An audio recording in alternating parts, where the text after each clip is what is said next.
Hello everyone, I'm Jennie, and welcome to the Babylon 5 Revisited project with the noob. Unfortunately, I'm the noob. What I really enjoyed about the first episode of Babylon 5 is the uniform. It makes him look less pudgy than like the first episode. I really like the pleather. I think it's pleather. It makes it look sleek. Commander Sinclair, one of the things he said that really hit home for me was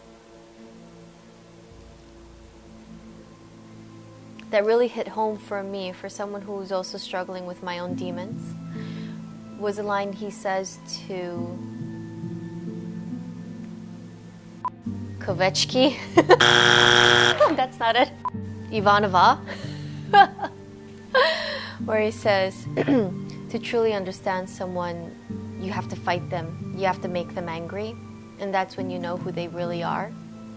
And that, that's absolutely, I completely agree with that statement. To really understand who someone is, you have to challenge them and take them to a place where they really normally wouldn't be taken to, where you can really identify who they are from that experience.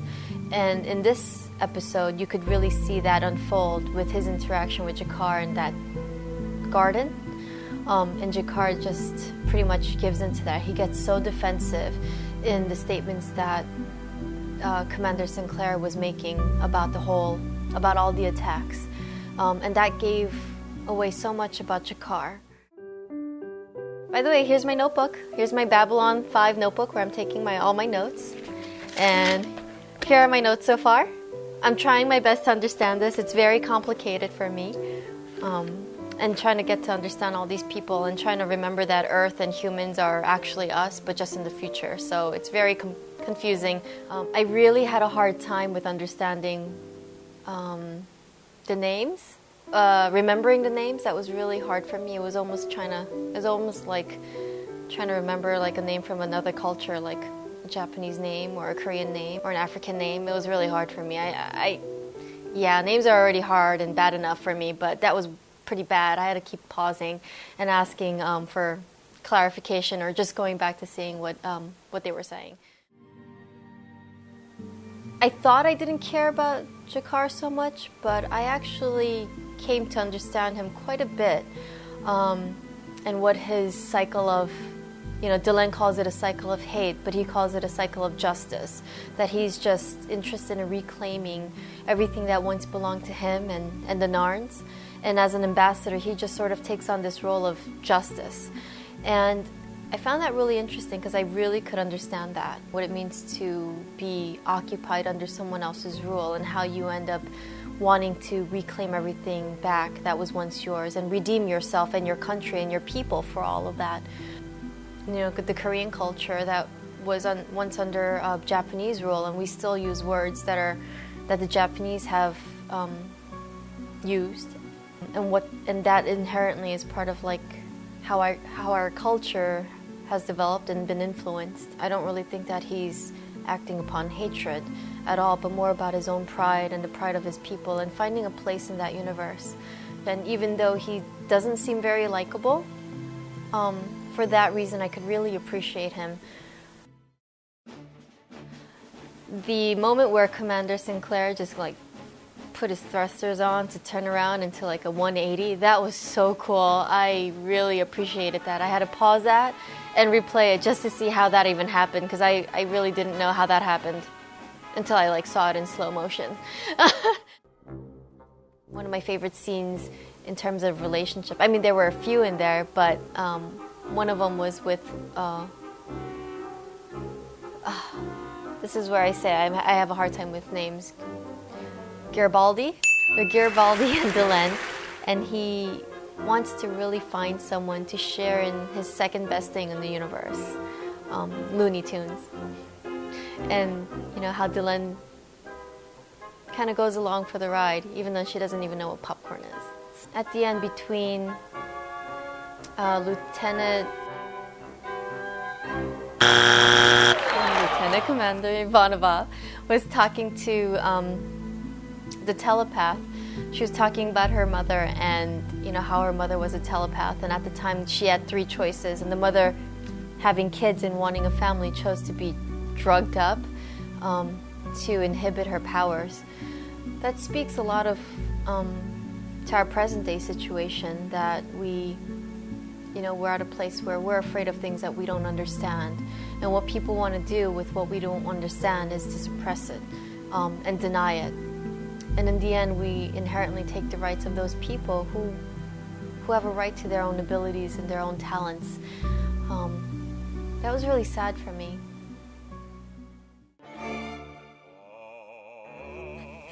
He's so dramatic, and he's just so, I don't know, I just think he's so likable, even though he's so dramatic and angry.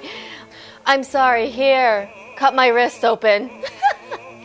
I'm gonna use that line, but I do have veins, so that's not gonna work. But Londo has his own sense of loss, an immense loss of face. His nation was once this really great and powerful empire, but now he's at a place where he's grieving what his status was, what his people's status was, and how much of an embarrassment that is at this point for him, and how angry and frustrated he gets. There's nothing to hold up his ego. So I can appreciate that about him. At that point where he went into this rage, and he was so angry about how his people weren't taking any action, and he's yelling, and he's taking out his anger on Veer, and there comes a point where he stops himself, and he repeats it in such a calm way, like he reels himself back in. I thought that was so beautifully done.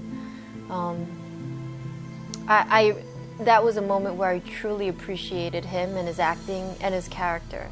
Speaking of Londo, one of my favorite scenes from the episode 1 was when he starts to take apart his tea kettle.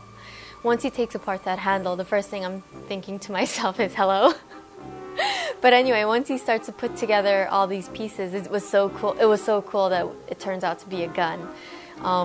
That was really neat, that he was able to smuggle that in, and like this makeshift gun that he then puts together.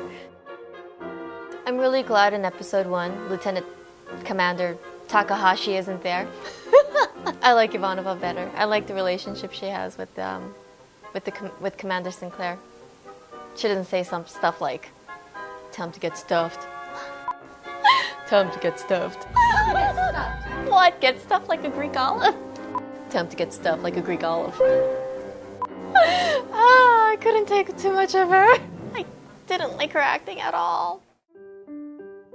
Going forward, I'm very much looking forward to the characters and who they really are, their history, where they come from, and how it shapes them to be people they are now, and also the different relationships that they are building with one another. I'm very much looking forward to that. That's it for today, and I look forward to watching the next episode in the upcoming week. Thank you everyone for joining me. Good night. Goodbye. Bye. Bye.